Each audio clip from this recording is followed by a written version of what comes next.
نحمده ونستعينه ونستغفره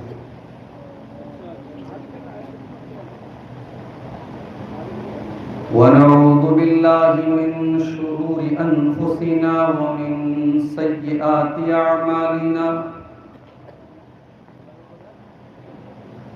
من يهده الله فلا مضل له ومن يضلل فلا هادي له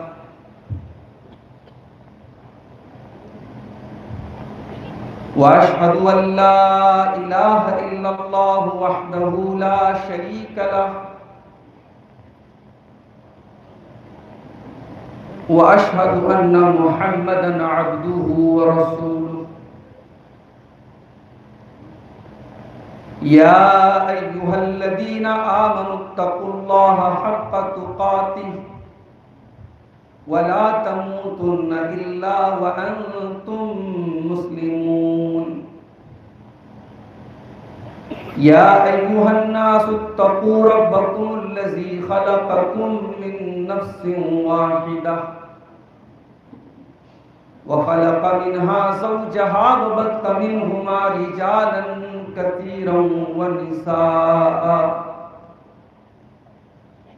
واتقوا الله الذي تساءلون به والأرحام إن الله كان عليكم رقيبا يا أيها الذين آمنوا اتقوا الله وقولوا قولا سديدا يصلح لكم أعمالكم ويغفر لكم ذنوبكم ومن يطع الله ورسوله فقد فاز فوزا عظيما الرجيم بسم الله الرحمن الرحيم إن الله لا يغير ما بقوم حتى يغيروا ما بأنفسهم وقال تعالى في مقام آخر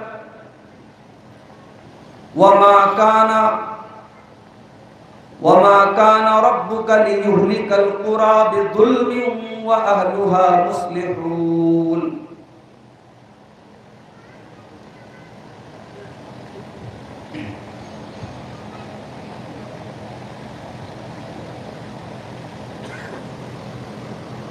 میرے رب تو مجھ کو کمال دے مجھے رنج و غم سے نکال دے میرے رب تو مجھ کو کمال دے مجھے رنج و غم سے نکال دے میں ہوں پستیوں میں گرا پڑا مجھے رحمتوں سے اچھال دے میں ہوس کی آگ میں جل چکا تو فوار عفو کی ڈال دے میں ہوں روسیا تو کریم ہے مجھے نور حق سے اجال دے تیرے واسطے ہی جیوں مروں میری فکر میں وہ ابال دے کوئی شر نہ مجھ کو پہنچ سکے مجھے اپنے ذکر کی ڈھال دے تیرے دین کی جنہیں فکر ہو مجھے ایسے اہل و عیال دے میں حقیر ہوں اے عظیم رب اے جلیل مجھ کو جلال دے تیری معصیت میں ہوں مبتلا مجھے پستیوں سے نکال دے میرے کام سب ہیں بگڑ چکے تو کرم سے اپنے سنبھال دے تو جو خوش تو مجھ کو نہیں غرض، تو عروج دے کہ زوال دے، تیرا بندہ زاہد بے نوا، اسے بندگی کا جمال دے، میرے رب تو مجھ کو کمال دے، مجھے رنج و غم سے نکال دے۔ صدر محترم، علماء کرام، محترم بزرگوں، نوجوان ساتھیوں، ماؤں اور بہنوں، پیارے بچوں، رات کے تقریباً 2 بجنے والے ہیں۔ سچ پوچھئے تو یہ وقت تقریر کرنے کا نہیں، تقریر ختم کرنے کا ہے، آرام کرنے کا وقت۔ لیکن اب کچھ مجبوریاں میرے سامنے بھی رہتی ہیں۔ نواب گنج کے اس علاقے میں ہمارے بڑے عزیز دوست بھائی، جو آپ کی یہاں کی مسجد کے امام و خطیب بھی ہیں، شیخ شاداب فضل سلفی حفظہ اللہ، کئی بار شیخ نے یہاں آنے کی دعوت دی، لیکن میری اپنی مجبوریاں ہیں۔ میں مدرس ہوں، ٹیچر ہوں، ڈیوٹی کی پابندی بھی ضروری ہے، اور بنارس سے بریلی تقریباً 600 کلومیٹر کا سفر ہے۔ بہرحال اللہ تعالیٰ کی توفیق سے وہ دن آج کا دن ہونا تھا، اور میں 2 بجے کے قریب بنارس سے نکلا ہوں، اور آپ کے نواب گنج میں پہنچتے پہنچتے 12:30 بجے، اور آتے ہی کھانا وغیرہ کھانے کے بعد میں سیدھے اسٹیج پر آیا ہوں۔ لوگوں نے بتایا کہ بہت لوگ منتظر ہیں، کافی دیر سے لوگ بیٹھے ہوئے ہیں۔ میرا خیال ہے کہ عشاء کے فوراً بعد پروگرام شروع ہوا ہے۔ بہت اچھے خطابات آپ نے سماعت کیے۔ صدارتی خطاب ابھی آپ نے سنا شیخ فاروق صاحب حفظہ اللہ کا، اس کے پہلے ہمارے بڑے عزیز دوست شیخ قمر الزمان سلفی حفظہ اللہ کا خطاب آپ نے خواتین کے تعلق سے سنا۔ اس کے پہلے شیخ شاداب صاحب نے بھی خطاب کیا۔ اللہ تعالیٰ تمام علماء کرام کے بیانات پر ہم سب کو عمل کرنے کی توفیق عطا فرمائے، کہنے سننے سے زیادہ عمل کی توفیق دے، آمین۔ مجھے ذمہ داروں کی طرف سے جو عنوان دیا گیا ہے، وہ عنوان کوئی نیا عنوان نہیں، بلکہ سچ پوچھئے تو ہمارے تمام اجلاس اور پروگراموں اور کانفرنسوں کا مقصد وہ عنوان ہے۔ آج ایک سوال لوگ کرتے ہیں کہ جلسوں سے کیا فائدہ ہے، جلسے کیوں کرائے جاتے ہیں؟ اس عنوان کے اندر اس سوال کا بھی جواب چھپا ہوا ہے۔ کبھی آپ نے یہ تو نہیں پوچھا کہ صاحب یہ موبائل پر ہماری نوجوان نسل پوری رات برباد ہو رہی ہے، کیوں برباد ہو رہی ہے؟ کبھی آپ نے یہ تو نہیں پوچھا ہماری قوم کی بیٹیاں آئے دن مرتد ہو رہی ہیں، اسلام کو چھوڑ کر غیروں کی باہوں میں جا کر کے اسلام کو چھوڑ رہی ہیں، تیاگ رہی ہیں، اسلام کو ترک کر کے کفر میں داخل ہو رہی ہیں، ایسا کیوں ہو رہا ہے؟ وہاں پر تو آپ کی زبان سے کیوں نہیں نکلا؟ سلمان خان اور شاہ رخ خان کی آنے والی نئی فلموں کے ٹکٹ کے لیے نوجوانوں کی لمبی لائن لگتی ہے، اور عید اور بقرعید جیسے تہواروں کے بعد جب یہ فلمیں لگتی ہیں اور نوجوان ہمارا لائن لگ کر کے ٹکٹ خریدتا ہے، تب تو آپ نے سوال نہیں پوچھا کہ مولوی صاحب یہ لائن کیوں لگتی ہے؟ شراب کے اڈوں پر مسلمان نوجوانوں کی بڑی تعداد آپ کو مل جائے گی، بے حیائی کے اڈوں پر آپ کی برقع نشین لڑکیاں، مسلمان لڑکیاں بڑی تعداد میں آپ کو مل جائیں گی، وہاں تو آپ نے سوال نہیں اٹھایا کہ ایسا کیوں ہے؟ سال میں اگر کسی بستی اور کسی گاؤں کے چند نوجوان مل کر کے ایک دینی پروگرام کریں اور چند ہزار روپیے اس میں آپ کے خرچ ہو جائیں، تو سارا مال کا درد اور امت کا درد آپ کے پیٹ میں اٹھنے لگتا ہے، اور آپ یہ کہتے ہیں اس خرچ کی کیا ضرورت ہے اور اس پروگرام کی کیا ضرورت ہے؟ میرے بھائیوں، بیماری جب بڑھ جائے تو علاج اتنا ہی زیادہ کیا جاتا ہے، اتنا ہی مضبوط کیا جاتا ہے۔ وائرس جب تگڑا ہو تو اینٹی وائرس بھی تگڑا ہونا چاہیے۔ آپ سماج کو ان وائرس سے، ان برائیوں سے، ان گندگیوں سے پاک کرنا چاہتے ہیں، اور آپ کو سال میں ہونے والے ایک پروگرام سے بھی الرجی ہے، تو مجھے بتائیے کہ پھر یہ برائیاں کیسے ختم ہوں گی، سماج کی اصلاح کیسے؟ قرآن کریم کو اٹھائیے، قرآن ہماری ڈیوٹی بتاتا ہے، ایک مسلمان کی ڈیوٹی کیا ہے، ایک مسلمان کا کرتویہ کیا ہے، ایک مسلمان کی ذمہ داری کیا ہے۔ قرآن کہتا ہے کنتم خیر امۃ اخرجت للناس تأمرون بالمعروف وتنہون عن المنکر۔ اے مسلمانوں، تم دنیا کی سب سے بہترین امت ہو، تمہیں لوگوں کے لیے نکالا گیا ہے، تم نیکی کا حکم دیتے ہو، تم برائی سے روکتے ہو، وَتُؤْمِنُونَ بِاللَّهِ، تم اللہ کے اوپر ایمان رکھتے ہو۔ میرے پیارے بھائیو، یہ جلسے، یہ پروگرام، یہ دعوتی دروس، یہ تمام چیزیں اسی مشن کو تو پورا کرنے کے لیے ہیں، اسی ذمہ داری کو پورا کرنے کے لیے، سماج کو کیسے برائیوں سے پاک کیا جائے، سماج کے اندر نیکیوں کو کیسے فروغ دیا جائے، سماج کے اندر کیسے اچھائیوں کو پھیلایا جائے، یہی تو مقصد ہے ان جلسوں کا، ان پروگرام۔ اور یہ بھی نوٹ کر لیجئے، جب سماج میں بہت زیادہ برائی ہونے لگی اور اس برائی کو کوئی روکنے والا نہ ہو، اس برائی کو کوئی برائی کہنے والا نہ ہو، تو سمجھ لو کہ وہ سماج بربادی کی آخری سطح پر ہے، بربادی کی آخری کگار پر ہے۔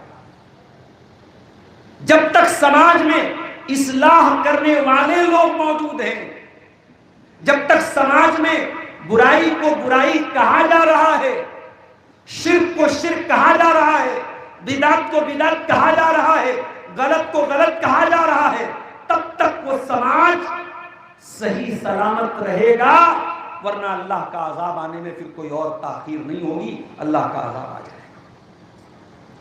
قرآن کہتا ہے وَمَا كَانَ رَبُّكَ لِيُهْلِكَ الْقُرَىٰ بِظُلْمٍ وَأَهْلُهَا مُصْلِحُونَ۔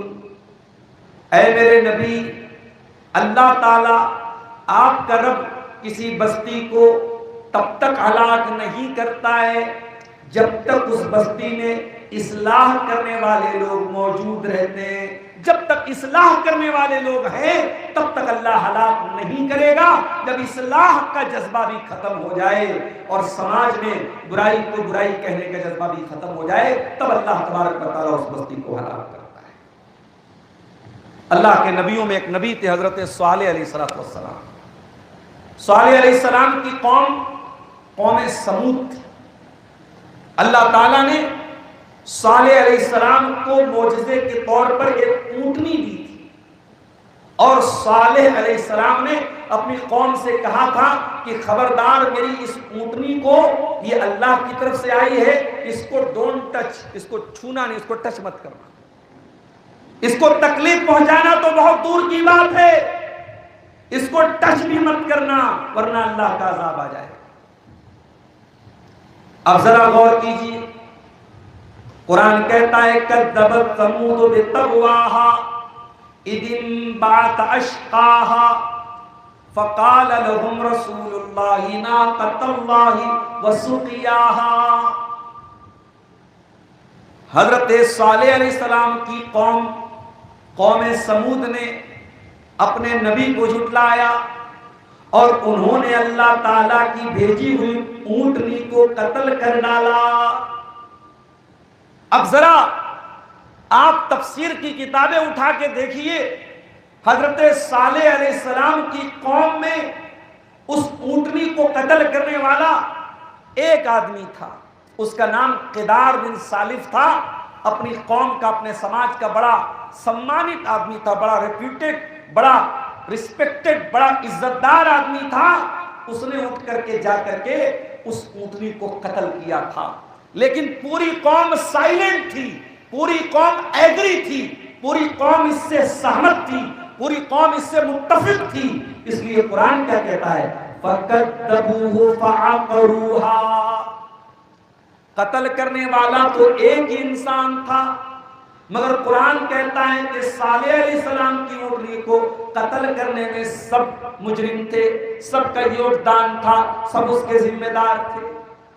پتہ یہ چلا جب برائی اس لیول پر پہنچ جائے کہ برائی ہو رہی ہو اور آپ کے ماتھے پر کوئی شکن نہ پڑ رہی ہو، برائی ہو رہی ہو اور آپ کے دل میں کوئی بے چینی نہ ہو رہی ہو، برائی ہو رہی ہو اور آپ کو کوئی فرق نہ پڑ رہا ہو، میرے پیارے بھائیو، یہ بربادی کی علامت ہے، یہ اس قوم کے، اس سماج کے تباہ ہونے کی علامت ہے۔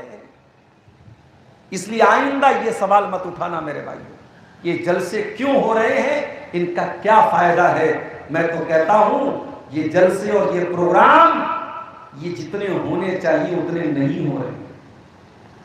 جس سماج کی لڑکیاں، میں کہتا ہوں کہ اس ملک میں اگر ہم 20 کروڑ بھی ہماری تعداد ہے، 25 کروڑ بھی ہماری تعداد ہے، اور 25 کروڑ مسلمان عورتوں میں اگر 25 عورتیں بھی اگر مرتد ہو رہی ہیں تو پوری قوم کے چہرے پر تھپڑ ہے میرے پیارے ساتھی، پوری قوم کے چہرے پر تھپڑ ہے۔ مسئلہ یہ نہیں ہے کہ ہماری صرف 25 عورتیں کیسے مرتد ہو گئی، مسئلہ یہ ہے کہ کوئی انسان خوشبو کو چھوڑ کر کے بدبو کو کیسے اپنا سکتا ہے، کوئی انسان شہد کے چشمے کو چھوڑ کر کیچڑ میں کیسے جا کر کے گر سکتا ہے، کوئی لڑکی، کوئی لڑکا، کوئی عورت، کوئی مرد اسلام کو چھوڑ کر کے کفر کا راستہ کیسے اپنا سکتا ہے۔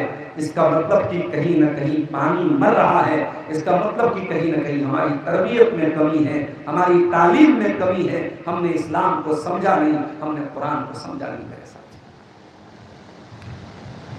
تو آج کا ہمارا موضوع ہے اصلاح معاشرہ۔ معاشرہ کس کو بولتے ہیں؟ سوسائٹی کو، سماج کو۔ سماج کس سے بنتا ہے؟ ہم سے اور آپ سے بنتا ہے۔ اس کا مطلب یہ ہوا کہ جب ہم نے یہ ٹاپک اٹھایا، یہ موضوع اٹھایا کہ سماج کی اصلاح کی جائے، معاشرے کی اصلاح کی جائے، تو ان ادر ورڈز، دوسرے شبدوں میں ہم یہ کہہ سکتے ہیں کہ ہم اپنے آپ کو کیسے سدھاریں، ہم اپنی اصلاح کیسے کریں، ہم اس پر وچار منتھن کریں، ہم اس پر غور کریں، ہم اس پر دماغ لگائیں کہ ہماری اصلاح کیسے ہو، ہم کیسے سدھر جائیں، کیونکہ سماج ہم سے بنتا ہے، سماج اور معاشرہ ہم ہی سے بنتا ہے۔ اسی لیے اللہ قرآن میں کہتا ہے ان اللہ لا یغیر ما بقوم حتی یغیروا ما بانفسہم۔ اللہ تعالیٰ کسی قوم کے حالات کو اس وقت تک نہیں بدلتا ہے جب تک وہ قوم اپنے کرتوت نہ بدل لے، جب تک کسی قوم کی حرکتیں نہ بدل جائیں، اس کے کرتوت نہ بدل جائیں، اس کے اعمال نہ بدل جائیں، تب تک اللہ تعالیٰ کسی قوم کے حالات کو نہیں بدلتا ہے۔ اس کا مطلب یہ ہوا کہ حالات کو اگر بدلنا ہے تو اعمال کو بدلنا پڑے گا، سماج کی اصلاح کرنا ہے تو پہلے ہمیں غور کرنا پڑے گا کہ ہمارے کرتوت کیا ہیں، اپنے کرتوتوں پر ہمیں نظر ثانی کرنا پڑے گا، اپنے اعمال پر ہمیں میرے پیارے بھائیوں غور کرنا پڑے گا۔ اب آئیے ہم اسٹیپ بائی اسٹیپ دیکھتے ہیں۔ بھائی اصلاح کا مطلب ہوتا ہے ریپیئرنگ۔ موبائل آپ کا خراب ہوا، آپ میکینک کے پاس گئے، اس نے دیکھ کر کے کہا بھائی صاحب آپ کے موبائل کی اسکرین ڈیمیج ہو گئی، آپ کی بیٹری خراب ہو گئی، آپ کے موبائل کا مائک کام نہیں کر رہا، وہ سارا، اب تو ماشاءاللہ اتنی مشینیں آ گئی ہیں، وہ کمپیوٹر میں موبائل آپ کا لگائے گا، کمپیوٹر بتا دے گا کہ آپ کے موبائل میں کون کون سی خرابی ہے۔ اب تو ڈاکٹروں کے پاس ایسی ٹیکنکس ہیں، آپ کا چیک اپ کر کے وہ بتا دیں گے آپ کی باڈی میں کون کون سی بیماریاں ہیں۔ اس کو ایک کمپلیٹ باڈی چیک اپ بولتے ہیں۔ کمپلیٹ باڈی چیک اپ آپ نے کرا دیا، آپ کا شوگر کا لیول کیا ہے، آپ کا بی پی کا لیول کیا ہے، کڈنی کتنا کام کر رہی ہے، آپ کا لیور کتنا کام کر رہا ہے، وہ آپ کا جو ہے بدن کا پورا انالیسس کر کے وہ سامنے رکھتے ہیں۔ تو اصلاح کا مطلب ہوتا ہے ریپیئرنگ کرنا، سدھار کرنا۔ تو سماج کی ہمیں اصلاح کرنی ہے تو ہمیں یہ دیکھنا پڑے گا کہ وہ لوپ ہولز کہاں ہیں، سماج کے وہ گڈھے کہاں ہیں جن کو بھرنے کی ضرورت ہے۔ میرے پیارے ساتھیوں، آئیے ہم بات کو شروع کرتے ہیں۔ سب سے پہلا جو سماج کا سب سے پہلا جو بگاڑ ہے جس کی ہمیں سدھار کرنے کی اور اصلاح کرنے کی ضرورت ہے وہ ہے عقیدے کا بگاڑ۔ جی، جب تک ہمارا عقیدہ صحیح نہیں ہوگا، جب تک ہماری توحید صحیح نہیں ہوگی، ہم نماز پڑھتے رہیں، ہم حج کرتے رہیں، ہم سچ بولیں، ہم ایماندار بن جائیں، ہم سب کچھ ہو جائیں، اگر ہماری توحید ہی صحیح نہیں ہے، ہمارا عقیدہ ہی صحیح نہیں ہے تو ہم صحیح نہیں ہو سکتے۔ اسی لیے اللہ تعالی جتنے نبیوں کو اللہ نے بھیجا، سارے نبیوں نے اپنی قوم کو سب سے پہلے عقیدے کی دعوت دی۔ وَلَقَدْ بَعَثْنَا فِي كُلِّ أُمَّةٍ رَسُولًا أَنِ اعْبُدُوا اللَّهَ وَاجْتَنِبُوا الطَّاغُوتَ۔ ہر امت میں ہم نے رسول بھیجا اور رسول کو یہی آدیش دے کر کے بھیجا، یہی آرڈر دے کر کے بھیجا، یہی حکم دے کر کے بھیجا، ایک اللہ کی عبادت کرو اور طاغوت سے بچو۔ طاغوت مطلب اللہ کو چھوڑ کر کے کسی اور کی عبادت مت کرو، اسی کو طاغوت بولتے ہیں۔ طاغوت سے بچو، اللہ کی عبادت کرو، طاغوت سے بچو۔ آیت الکرسی آپ کو یاد ہوگی، قرآن کے تیسرے پارے میں آیت الکرسی۔ آیت الکرسی کے نیکسٹ اس کے جسٹ بعد کی آیت کیا ہے؟ لا اکراہ فی الدین، دین کے اندر کوئی زبردستی نہیں ہے۔ قد تبین الرشد من الغی، ہدایت واضح ہو چکی ہے، گمراہی سے الگ ہو چکی ہے۔ فمن یکفر بالطاغوت ویؤمن باللہ فقد استمسک بالعروۃ الوثقی۔ اللہ فرماتا ہے جو طاغوت کا انکار کرے گا اور جو اللہ پر ایمان لائے گا اسی نے مضبوط کڑے کو پکڑ لیا، وہی جنت میں داخل ہوگا، اسی کو کلمہ نصیب ہوا، اسی کو توحید نصیب ہوئی۔ پتہ یہ چلا کہ صرف اللہ ہی ہمارا معبود ہے، یہ کافی نہیں ہے، اللہ کے سوا کوئی اور معبود نہیں ہے، یہ اقرار کرنا بھی ضروری ہے۔ اللہ ہمارا مشکل کشا ہے، یہ کہنا کافی نہیں ہے، اللہ کے سوا کوئی مشکل کشا نہیں ہے، یہ کہنا ضروری ہے۔ اللہ ہی ہمارا دستگیر ہے، اللہ ہی ہمارا غوث اعظم ہے، یہ کہنا کافی نہیں ہے۔ اللہ کے سوا کوئی دستگیر نہیں ہے، اللہ کے سوا کوئی غوث اعظم نہیں ہے، اللہ کے سوا کوئی بگڑی بنانے والا نہیں ہے، یہ اقرار کرنا بھی میرے پیارے ساتھی ضروری ہے۔ اسی کو توحید بولتے ہیں اور اسی کا اپوزٹ ہے شرک، اور دنیا کا سب سے بڑا پاپ شرک ہے۔ سورہ انعام کی آیت نمبر 88 کے اندر، آیت نمبر 88 کے اندر اللہ تعالیٰ نے 18 نبیوں کا ذکر کرنے کے بعد فرمایا وَلَوْ أَشْرَكُوا لَحَبِطَ عَنْهُمْ مَا كَانُوا يَعْمَلُونَ۔ ہمارے یہ 18 پیغمبر، ہمارے یہ 18 نبی بھی اگر شرک کرتے، ان کی تمام نیکیاں برباد ہو جاتی۔ سورہ زمر میں اللہ تعالیٰ اپنے آخری نبی سے کہتا ہے وَلَقَدْ أُوحِيَ وَإِلَى الَّذِينَ مِن قَبْلِكَ لَئِنْ أَشْرَكْتَ لَيَحْبَطَنَّ عَمَلُكَ وَلَتَكُونَنَّ مِنَ الْخَاسِرِينَ۔ اے میرے حبیب، اے میرے نبی، ہم آپ کو بھی یہ پیغام دے رہے ہیں اور آپ سے پہلے سارے نبیوں کو یہ پیغام دیا گیا، اگر آپ نے بھی شرک کر دیا تو آپ کے سارے عمل برباد ہو جائیں گے۔ میں بڑی ذمہ داری کے ساتھ بات بول رہا ہوں، مجھے معلوم ہے میں کس علاقے میں بیٹھا ہوں، کس خطے میں بیٹھا ہوں، لیکن ذہنوں کو صاف کر لو میرے پیارے ساتھ۔ یہ ربیع الاول کا مہینہ چل رہا ہے، اسی مہینے کی 12 تاریخ کو جناب محمد رسول اللہ صلی اللہ علیہ وسلم کی وفات کا دردناک واقعہ بھی پیش آیا۔ پیدائش کی تاریخ میں اختلاف ہے مگر وفات کی تاریخ تقریباً متفق علیہ ہے۔ 12 ربیع الاول سوموار کا دن نبی کی وفات کی تاریخ ہے۔ نبی کی پیدائش کا جشن آج امت منا رہی ہے، نبی کی پیدائش کا جشن یاد ہے۔ اور مجھے نوجوانوں نے بتایا کہ مولوی صاحب پیدائش کے جشن کے نام پہ ڈانس بھی ہو رہا ہے، ڈی جے بھی بجایا جا رہا ہے، ناچ گانے بھی ہو رہے ہیں، اور ابھی حیدرآباد کا ایک ویڈیو سوشل میڈیا پر وائرل ہوا، حیدرآباد میں باقاعدہ نماز تک پڑھی گئی عید میلاد النبی کی۔ ہم غلط نہیں کہتے ہیں، بدعت ہر سال نئے انڈے بچے دیتی ہے۔ ابھی آپ نے عید میلاد النبی کے نام سے ایک عید سنی تھی، اور کہنے والے کہتے ہیں سب سے بڑی عید ہی ہوتی ہے، اب باقاعدہ اس کی نماز بھی ہونے لگی ہے، اور نماز پڑھنے والوں نے باقاعدہ یہ بھی کہا ہے کہ اب یہاں سے یہ شروع ہوئی اور قیامت تک چلے گی۔ میرے پیارے ساتھیوں، دین کو کہاں لے کے آپ نے چھوڑا ہے، ذرا ٹھنڈے دماغ سے غور کرو۔ میرے پیارے ساتھیوں، یہی ربیع الاول کا مہینہ تھا، نبی کی وفات کا مہینہ تھا، نبی اپنے انتقال کے پہلے، اپنی وفات کے پہلے، اما عائشہ فرماتی ہیں اتنے بے چین تھے اللہ کے نبی، اتنے بے قرار تھے اللہ کے نبی، تفیق یطرع خمیصۃ علی وجہی، کبھی اللہ کے نبی اپنے چہرے پر چادر پھینک لیتے تھے، کبھی اوڑھ لیتے تھے، کبھی ہٹا دیتے تھے۔ بے چینی کا عالم تھا، بے قراری کا عالم تھا، تکلیف کا عالم تھا۔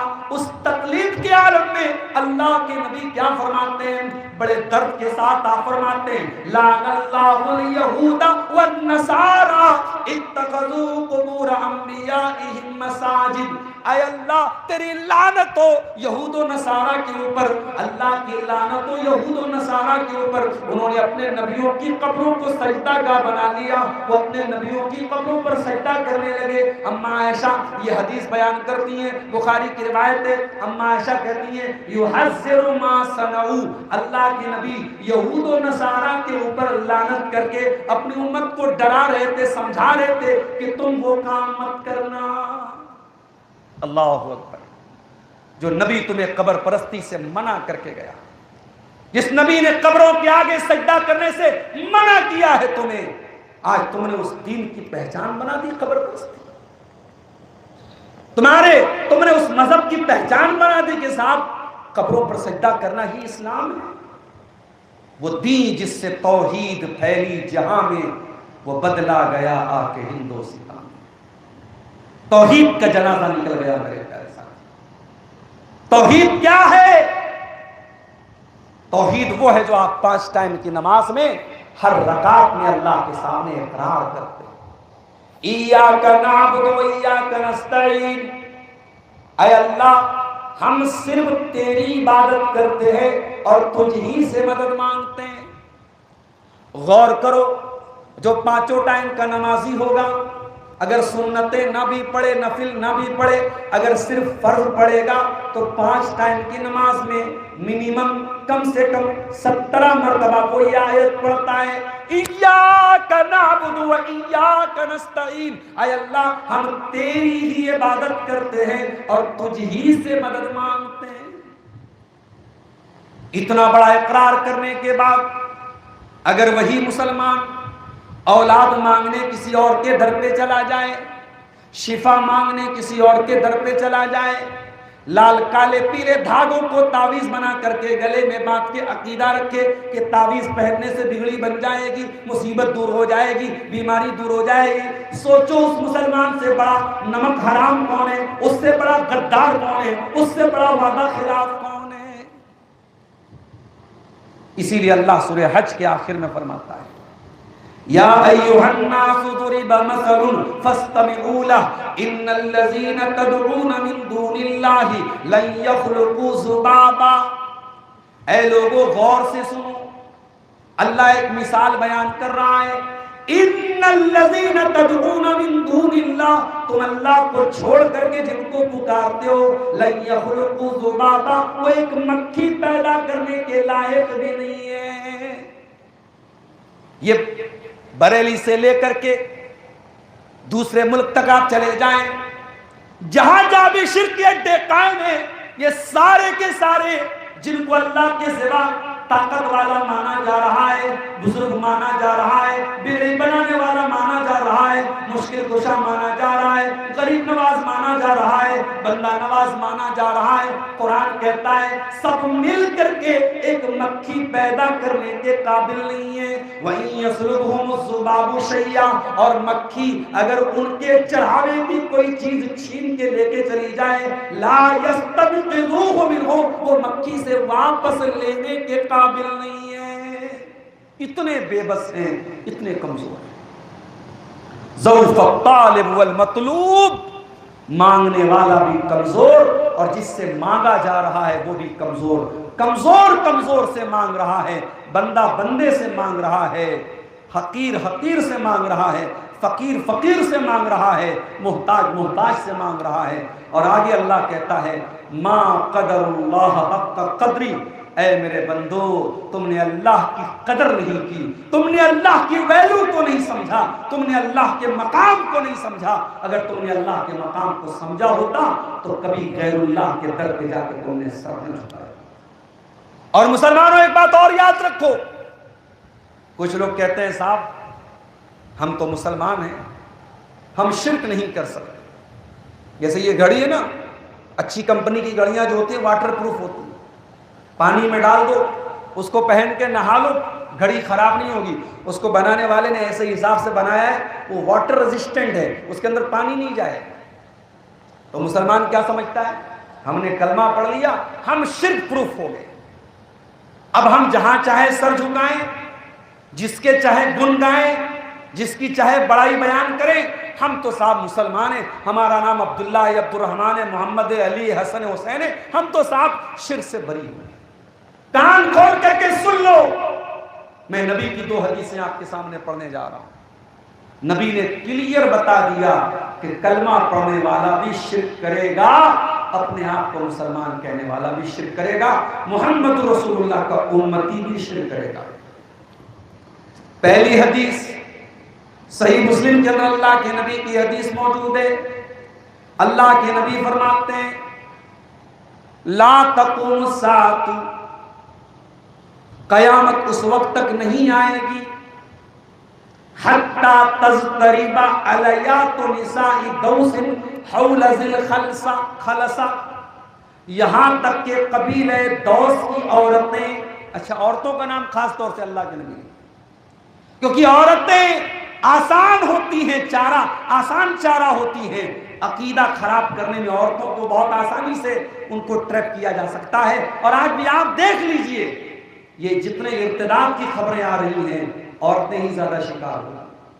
شرک کے اڈوں پر چلے جائیے، عورتیں ہی آپ کو زیادہ ملیں گی، عورتوں کو آسانی سے ٹریپ کیا جا سکتا ہے۔ اللہ کے نبی فرماتے ہیں قیامت اس وقت تک نہیں آئے گی جب تک قبیلہ دوس کی عورتیں، قبیلہ دوس یہ کون سا قبیلہ تھا؟ یہ یمن کا ایک قبیلہ تھا، اور ابو ہریرہ رضی اللہ تعالیٰ اسی قبیلے سے تعلق رکھتے تھے، اور وہی حدیث کے راوی بھی ہیں۔ کہتے ہیں اللہ کے نبی نے فرمایا کہ میرے قبیلے کی عورتیں، قبیلہ دوس کی عورتیں ذوالخلصہ نامی بت کا چکر لگائیں گی، بتوں کا طواف کریں گی اس امت کی عورتیں، قبیلہ دوس کی عورتیں۔ اور ایک اور حدیث ترمذی کی صحیح حدیث ہے، اللہ کے نبی نے فرمایا لا تقوم الساعۃ حتی تلحق قبائل من امتی بالمشرکین، قیامت اس وقت تک نہیں آئے گی جب تک میری امت کے اندر کچھ لوگ مشرکوں کے ساتھ نہیں مل جائیں گے، وہ حتی یعبد الاوثان، اور میری امت کے اندر بھی بتوں کی عبادت ہوگی۔ میرے پیارے ساتھیوں، اگر سماج کی اصلاح کرنا ہے پہلے عقیدے کی اصلاح کیجئے، توحید کو صحیح کیجئے، شرک سے اپنے آپ کو بچائیے، اپنے بچوں کو بچائیے، اپنے پریوار کو بچائیے۔ میرے بھائیوں، حضرت ابراہیم علیہ السلام جیسا پیغمبر بھی اللہ سے دعا کرتا ہے وَجْنُبْنِي وَبَنِيَّ أَن نَعْبُدَ الْأَصْنَامَ، اے اللہ میری اولاد کو تو بت پرستی سے بچا، میری اولاد کو شرک سے بچا۔ اگر ابراہیم جیسے پیغمبر کو اپنی اولاد کی چنتا اور فکر ہے تو ہمیں ان سے زیادہ ہونی چاہیے۔ اپنی اولاد کو میرے پیارے ساتھیوں شرک سے بچاؤ، ان کی توحید کی فکر کرو، یہ کام ہمیں کرنا ہے اگر ہمیں معاشرے کی اصلاح کرنا ہے۔ اور آگے بڑھیں، معاشرے کی اصلاح کرنا ہے تو دوسرا اہم کام میں سن لیجیے۔ دوسرا اہم کام کیا ہے؟ دین کی تعلیم آج حاصل ہم نہیں کر رہے، دین کے معاملے میں ہم زیرو ہیں۔ مارکیٹ میں چاول خریدنے جاتے ہیں تو 10 دکانوں پہ جا کے پوچھتے ہیں کون سا چاول اچھا ہے۔ سرسوں کا تیل لینے جاتے ہیں تو پتہ کرتے ہیں کون سے برانڈ کا اصلی ہوتا ہے۔ 500-600 روپیہ کلو دیسی گھی لینے جاتے ہیں تو پتہ کرتے ہیں نقلی تو نہیں مل رہا ہے۔ مگر دین کا معاملہ آتا ہے تو ہم آنکھیں بند کر لیتے ہیں، دین کے نام پر کچھ بھی کوئی بیان کر دے ہم اس کو مان لیتے ہیں۔ ہم دین کو سیکھنا نہیں چاہتے، دین کا علم حاصل کرنا نہیں چاہتے۔ اسی لیے اللہ کے پیارے نبی فرماتے ہیں بخاری کی روایت ہے ان من اشراط الساعۃ، قیامت کی ایک بہت بڑی نشانی یہ بھی ہے ان یرفع العلم، کہ علم اٹھا لیا جائے گا، ویظہر الجہل، اور جہالت بہت زیادہ پھیل جائے گی، جہالت پھیل جائے گی۔ آپ کہیں گے مولوی صاحب 20 سال پہلے ہمارے گاؤں میں ہمارے علاقے میں اسکول کم تھے، آج اسکول زیادہ کھل رہے ہیں، کالجز زیادہ ہو گئے، یونیورسٹیز زیادہ ہو گئی، ٹھیک ہے، کالج تو کھل گئے، یونیورسٹیز تو کھل گئی، آپ کے بچے اور بچیوں نے دنیا کی تعلیم تو حاصل کر لی، مگر ان کا کریٹر کون ہے، ان کا رب کون ہے، یہ آپ کے بچوں نے نہیں سیکھا۔ آپ کی بیٹیوں نے ہائی اسکول کر لیا، انٹر کر لیا، گریجویشن کر لیا، ایم اے کر لیا، پی ایچ ڈی کر لی، لیکن آپ کی بیٹی کے اس پورے سلیبس میں، اس پورے نصاب تعلیم میں، اس پورے شکشا پرنالی میں، اس پورے نظام تعلیم میں کہیں پر بھی توحید نہیں ہے، کہیں پر بھی اسلام نہیں ہے، کہیں پر بھی ایمان نہیں ہے۔ ہاں، اس کا الٹ کیا ہوا، آپ کی لڑکی نے جس کالج میں پڑھا، جن لڑکیوں کے ساتھ آپ کی لڑکی پڑھتی تھی، اس میں ایسی لڑکیاں بھی تھیں جو مشرک تھیں، جو کافر تھیں، جو بے حیا تھیں، جو بدکار تھیں، اور ان لڑکیوں کے ساتھ جب آپ کی بیٹیاں پڑھنے جاتی ہیں تو کچھ نہ کچھ ان کا اثر اور ان کا جو ہے ان سے انفلوئنس ہو جاتی ہے، ان سے پربھاوت ہو جاتی ہے، ان کا اثر لے لیتی ہے۔ میرے پیارے ساتھیوں، ہم نے دین کا علم نہ خود حاصل کیا، نہ اپنے بچوں کو سکھایا، بلکہ ہماری حالت تو یہ ہو گئی، دین کا علم سکھانے والے علماء کو ہم نے اتنا حقیر کر دیا، اتنا حقیر کر دیا۔ مدرسے میں پڑھانے والے اساتذہ جو قرآن و حدیث ہمارے بچوں کو پڑھا رہے ہیں، ان کی تنخواہیں اتنی کم ہیں۔ ابھی بنارس میں ہمارے ایک ساتھی بتانے لگے، ایک مدرسے میں پڑھانے کے لیے انہوں نے اپلائی کیا، بنارس جیسے شہر میں مدرسے میں 6 گھنٹہ ڈیوٹی کرنے کے بعد ان کو جو سیلری دینے کی بات آئی تو مدرسے والوں نے کہا ہم آپ کو 3500 روپیہ دیں گے۔ 3500، 3500 روپیہ سیلری، 6 گھنٹہ تک ٹیچر پڑھائے گا، اس کو 3500 روپیہ سیلری دیں گے۔ جب انہوں نے، ہمارے ساتھی نے کہا بھائی فلاں مدرسے والے تو 5000 دے رہے، تو کہنے لگے آپ کا پیٹ بہت بڑا ہو گیا ہے، ہمارے جماعت کے لوگوں کا تو پیٹ بہت بڑا ہو گیا، فلاں جماعت والے تو بہت کم پیسے میں پڑھا رہے۔ یہ اس قوم کی سوچ ہے میرے پیارے ساتھی۔ ہم اپنے علماء کے اوپر خرچ کرنے کو بھی ہم سمجھتے ہیں یہ فضول خرچی ہو رہی ہے۔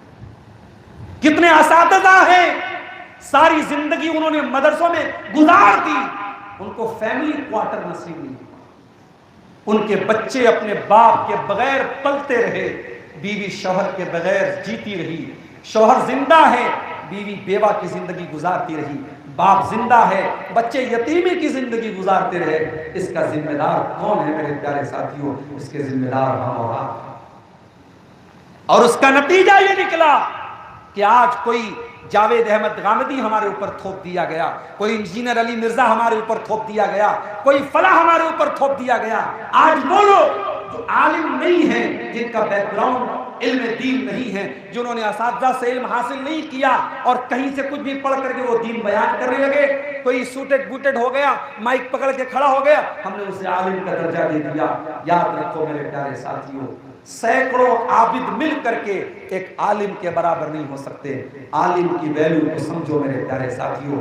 اللہ کے نبی فرماتے ہیں، صحیح بخاری کی 100 نمبر کی حدیث ہے، اللہ کے نبی فرماتے ہیں ان اللہ لا يقبض العلم انتزاعا ينتزعه من العباد، اللہ تعالیٰ دنیا سے علم کو اچانک نہیں اٹھائے گا، وَلَٰكِن يَقْبِضُ الْعِلْمَ بِقَبْضِ الْعُلَمَاءِ، بلکہ اللہ تعالیٰ علماء کو اٹھا لے گا، حَتَّى إِذَا لَمْ يُبْقِ عَالِمًا، یہاں تک کہ جب علماء ختم ہو جائیں گے، اتَّخَذَ النَّاسُ رُءُوسًا جُهَالًا، لوگ جاہلوں کو سردار بنا لیں گے۔ آج علی مرزا جیسا فراڈ آدمی اور مکار آدمی جس نے اہل بیت کی محبت کے نام پہ صحابہ کا بغض ہمارے نوجوانوں کے دماغ میں بھرا ہے، آج اس آدمی کو اسلامی اسکالر مانا جاتا ہے۔ اس سے بڑھ کے افسوس کی بات کیا ہوگی؟ اللہ کے رسول فرما رہے ہیں جب علماء دنیا سے ختم ہونے لگیں گے تو جاہل براجمان ہو جائیں گے، اور جب جاہلوں کو ان کی کرسی ملے گی تو وہ فتوا دیں گے، غلط سلط فتوا دیں گے، اور خود بھی گمراہ ہوں گے اور دوسروں کو بھی گمراہ کریں گے۔ علم حاصل کرو میرے، علم دین حاصل کرو، علماء سے جڑو، علماء کی قدر کرو۔ اگر علم حاصل نہیں کر سکتے تو کم سے کم علماء کی قدر کرو۔ اللہ کے نبی صلی اللہ علیہ وسلم فرماتے ہیں جب بندہ مرنے کے بعد قبر میں جاتا ہے اور فرشتہ آ کر کے 3 سوال پوچھتا ہے، من ربک کا، من نبیوں کا، ما دینوں کا، تیرا رب کون ہے، تیرے نبی کون ہے، تیرا دین کیا ہے، اور بندہ اگر صحیح جواب دے دیتا ہے تو فرشتہ پوچھتا ہے وما علمک، اے اللہ کے بندے تجھے ان 3 سوالوں کا صحیح جواب کیسے پتا چلا، تجھے کیسے معلوم ہوا کہ تیرا رب اللہ ہے، تیرا دین اسلام ہے، تیرے نبی محمد صلی اللہ علیہ وسلم ہے؟ تو بندہ جواب دیتا ہے قرأت کتاب اللہ فآمنت بہ وصدقت بہ، میں نے اللہ کی کتاب کو پڑھا تھا، میں نے قرآن کو پڑھا تھا، میں نے قرآن کا علم حاصل کیا تھا، میں جاہل نہیں تھا۔ معاف کرنا میرے بھائیو، ہم دنیا کا سارا علم حاصل کر لیں، اگر دین کی بیسک جانکاری بھی ہمارے پاس نہیں ہے تو ہم شریعت کی نظر میں جاہل ہیں۔ جاہل نہ بنو میرے پیارے ساتھیوں، دین کا علم حاصل کرو۔ اللہ قرآن میں کہتا ہے یعلمون ظاہرا من الحیات الدنیا وہم عن الآخرۃ ہم غافلون۔ میرے کچھ بندے ایسے بھی ہوتے ہیں جن کے پاس دنیا کی بڑی نالج ہے، بڑا علم ہے، لیکن آخرت کے معاملے میں بالکل زیرو ہوتے ہیں۔ یہ کون لوگ ہیں؟ اللہ نے کہا یہ جہنمی لوگوں کی علامت ہے، یہ مشرکین اور کافروں کی علامت ہے کہ دنیا کی بڑی نالج ہے مگر آخرت کے معاملے میں زیرو ہیں۔ میرے بھائیوں، اپنے دل پہ ہاتھ رکھ کے بتاؤ آج ہمارا حال کیا ہے؟ ہم دنیا کے بڑے جانکار ہیں، اپنے کاروبار کے بڑے ماہر ہیں، مگر دین کے معاملے میں زیرو ہیں۔ امام حسن بصری رحمۃ اللہ علیہ کہتے ہیں بعض لوگ اتنے ماہر ہوتے ہیں کہ اپنے ناخن پہ رکھ کے وہ بتا دیں گے کہ دینار کا وزن کتنا ہے، سونے کے سکے کا وزن کتنا ہے، مگر ان کو 2 رکعت نماز پڑھنے کا شعور نہیں ہے، 2 رکعت نماز پڑھنا ان کو نہیں آتا ہے۔ میرے پیارے ساتھیوں، دین کا علم حاصل کیجیے اور آگے بڑھیں۔ اصلاح معاشرہ میں ایک بہت اہم چیز یہ ہے ہماری کمائی کیسی ہے، ہم پیسہ کما رہے ہیں، مال کما رہے ہیں، کیسے کما رہے ہیں؟ حلال طریقے سے کما رہے ہیں یا حرام طریقے سے کما رہے ہیں؟